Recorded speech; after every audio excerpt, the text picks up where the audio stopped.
Welcome back to STL Live. I'm Sarah Thompson, and my guests are Michael Wood and Neal. What's Neal's last name? Richardson inside the script from Dream Builders for Equity. Thank you guys for being here. I really appreciate you being here, and I just think this is so great, your organization and what you're doing. I want to kind of jump into, you did a great job unpacking how this was all started, how it came together, but you've got some events coming up that really reflect some of the work you're doing. Let's start off maybe with the book. Tell me about the book.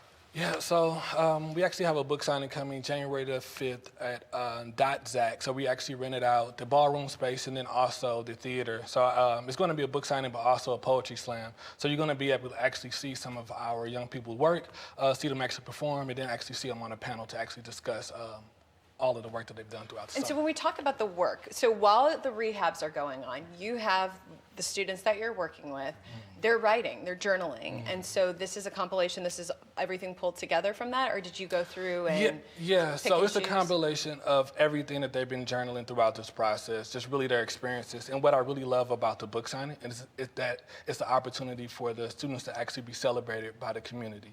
Not only that, they're actually receiving a financial benefit from that. So they are actually getting paid for owning their story and owning their narrative. Again, that is so powerful to us because, again, the students reject anything that is said about them that is not coming from their voice. So it's very powerful for us to really celebrate them and allow them to be celebrated by the community as well. And what are some of the entries that they're writing about? What are they talking about? It's all over the place. A lot of times they're talking about how cool Neal is. Every now and then.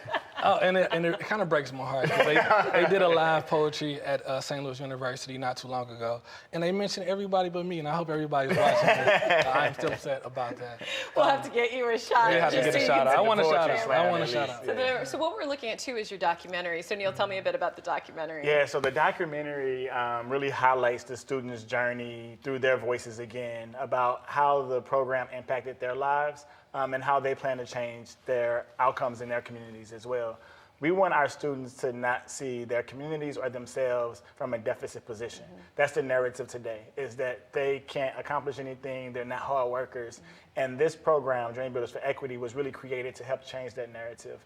So the students are actually seeing the properties, the vacant, dilapidated properties, as opportunity, as a way to earn money and rebuild themselves and their communities at large. And then they use the book as a way to change the narrative about who they are and their future. So when people see the documentary, they get to understand all of the challenges that these students went through and how they overcame all of those things, and they're super successful today, and they're excited about their future. Oh, yes. No, I mean, it's really, really, I'm just curious what some of the students who've participated in the program still are. What are they saying? I mean, I would love to hear what they're saying, sort of, not the before and after, but what this journey has been like for them and this sort of view of the world and pathways that you're providing for them. So it's really giving them exposure. And so a lot of these students have interests, whether it's in books, whether it's in music, whether it's in corporate finance even, that they just don't know how to tap into because unfortunately they don't have a lot of mentors in their life that have explored these career paths and been successful.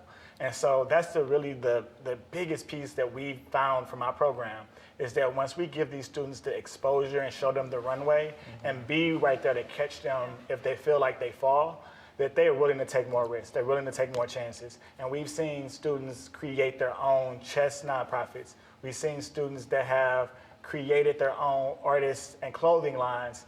And it's been beautiful to see these students not only look at career paths in real estate, go off to college, but they also see pathways to entrepreneurship where they can really build wealth for themselves and change the outcomes of their communities.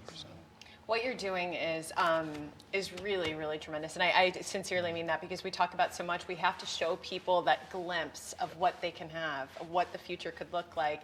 And unless we do, then we stay in the same place. So thank you for doing that in a very real and intentional way with results. So thank you for being here. And good luck with the film screening, good luck with the book, with everything in the documentary. Thank you again. Thank you. Well, for more information, if you want to learn about Dream Builders for Equity, you can head to their website. It's right there, dreambuildersforequity.org. They have a lot going on in the coming weeks and months. The book signing, poetry slam. Their film is actually right now being screened as part of the St. Louis International Film Festival. But for more information about what they're doing, if you know some students, some young people who would be interested in participating in the program that's offered by Dream Builders for Equity, head to their website again at dreambuildersforequity.org. And thank you again for being here. Thank you. All right, well, there's more STL Live right after this. Please stay with us.